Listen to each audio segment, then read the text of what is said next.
Hello ចឹងនៅក្នុងវីដេអូនេះដែរខ្ញុំចង់ពី input and output នៅក្នុង Python program ចឹងinput ហ្នឹងមានន័យថាជាប្រភេទទិន្នន័យដែលយើងបានបញ្ចូលពី keyboard ឬក៏ទិន្នន័យដែល user គាត់បញ្ចូលហើយ output ហ្នឹងគឺជាទិន្នន័យដែលគាត់បានបញ្ចូលហ្នឹងហើយចឹងឧទាហរណ៍ខ្ញុំ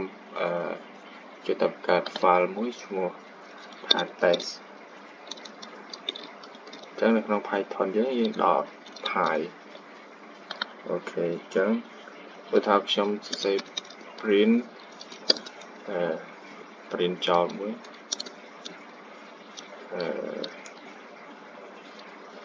ដាក់ information ចឹងកន្លែងហ្នឹងគឺគ្រាន់តែ print ធម្មតា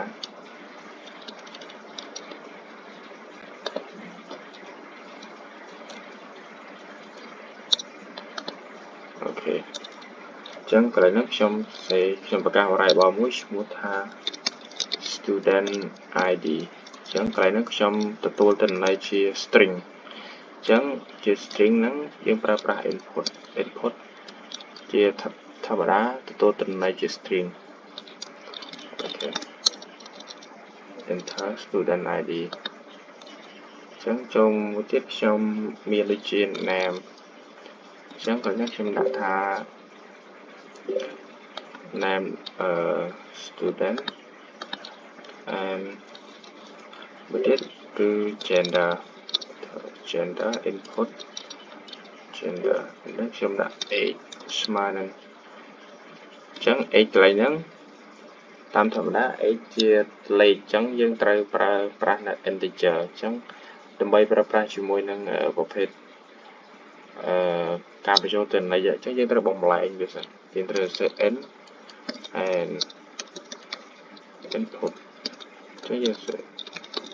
enter student age អូខេចឹងមួយទៀតខ្ញុំដាក់ថា phone ចឹង phone បើតាមយើងគិតប្រហែលជាយើងប្រើប្រាស់ n ចឹងដែរប៉ុន្តែអត់ទេចឹង phone យើងប្រើប្រាស់វាប្រភេទជា string ចឹងលេខទូរស័ព្ទយើងអាចវាមានច្រើនលេខហើយណាមួយវាអាចមានសញ្ញាបូកពីមុខអីមួយចឹងកន្លែងនេះយើងប្រើវាជា string enter phone ចឹងទៅកន្លែងនេះខ្ញុំសរសេរ print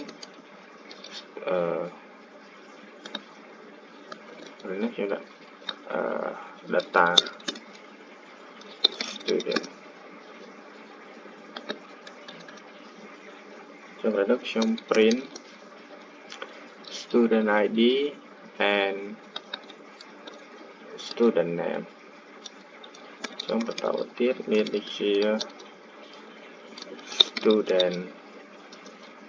gender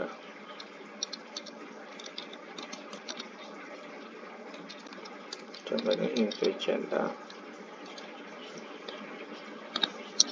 ចឹងមួយទៀត print age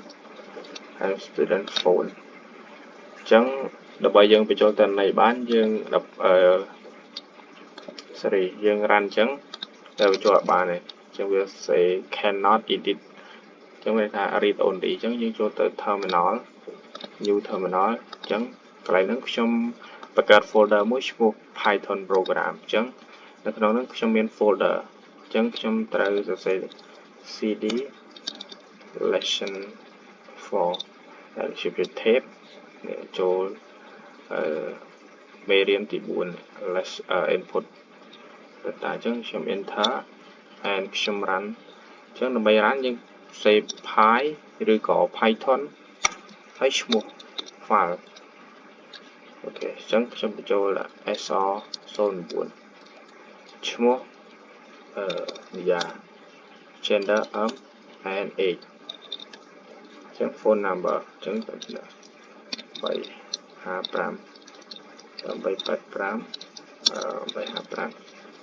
69 អូខេចឹងនេះ